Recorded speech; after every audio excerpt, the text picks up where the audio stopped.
అంతేనా? దీంతో చేస్తే బెనిఫిట్ ఏంటంటే డాండ్రఫ్ అండ్ హెయిర్ ఫాల్. అవును, వేప బాగా పనిచేస్తుంది.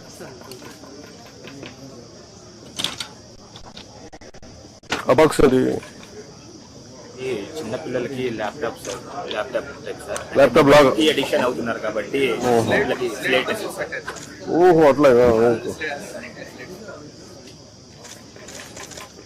అంత క్రియేటివ్ ఆలోచించాను. లేదు, నేను నిజంగా ఐ థింక్ అబౌట్ మన నేలలో ఎంత చేసినా సరిపోదు, ఏదో ఒకటి పైన పడతానే ఉంటుంది. గవర్నమెంట్స్ ని చేసినా ఇంకా సరిపోవట్లేదు.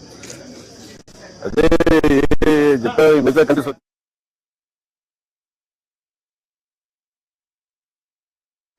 ప్రమోషన్ అంటే సామాన్య కామన్ క్రౌడ్ లోకి వెళ్ళాలి. లేదు అంతే కదా, మనీ లేకపోతే ఏదైనా షిఫ్ట్ అయిపోతాం కదా. ఏంటంటే సార్, అది మన సిటీ కాకుండా విలేజ్ కాబట్టి లోకల్ వరకు కస్టమర్ రాలేకపోతున్నారు. అవును మధు, సిటీలో కనుక అవుట్లెట్ ఉంటే can you think of meeting all the artisans. అసలు ముందు డిపార్ట్మెంట్తో పాటు ఆర్టిజన్స్ అందరినీ, కళాకారులు అందరినీ పిలిపించాం ఒకసారి.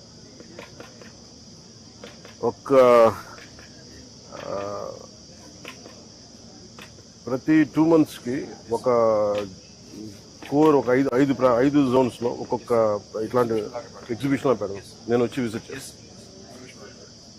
అలాగే నెల్లూరులో మన కలెక్టర్, ప్రతి డిస్ట్రిక్ట్ కలెక్టర్తో మాట్లాడి ఏదైనా ఒక హ్యాండిక్రాఫ్ట్స్ ఎక్స్క్లూజివ్గా ఎవరైనా వచ్చి అమ్ముకునేలాగా ఒక వీక్స్కో, లేదన్నా వారానికో, లేదంటే ఏదైనా అసలు ఏదో మార్కెటింగ్ ఎక్స్ప్లోరేషన్ చూడమని చెప్తాను.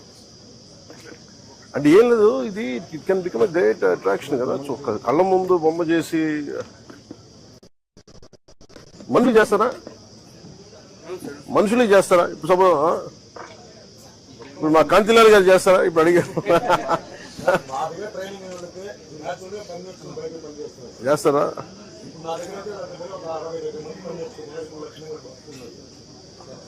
మీరు ఒక్కసారి నన్ను పిలిపిస్తాను, ఒకసారి మీరు అందరూ ఎందుకంటే అంటే నేను అంటే దీని విలువ ఎంతమందికి అర్థమవుతుంది కదా, నాకు తెలుసు దాని కష్టం ఎంతో.